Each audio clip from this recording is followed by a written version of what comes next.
যত দ্রুত সম্ভব ক্রিকেট বোর্ড থেকে তিনি পদত্যাগ করবেন নাজমুল হাসান পাপন।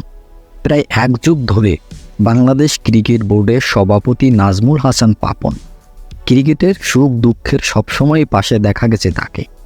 তবে একই সঙ্গে পাপন ছিলেন আরও কয়েকটি প্রতিষ্ঠানের দায়িত্বে।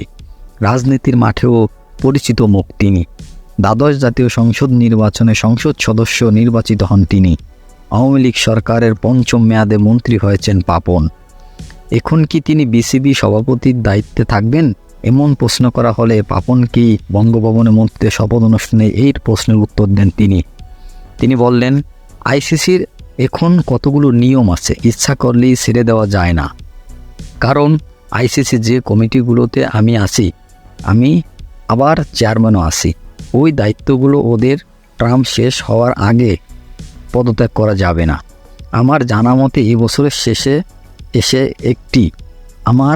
আমাদের স্বাভাবিক নিয়ম হচ্ছে যে আমার এই মেয়াদ শেষ হতে হবে, তাহলে আবার সামনের বছরে যেতে হবে। আমি চেষ্টা করব যত তাড়াতাড়ি সম্ভব আমি ক্রিকেট বোর্ডের এখান থেকে দায়িত্ব ছেড়ে দেব।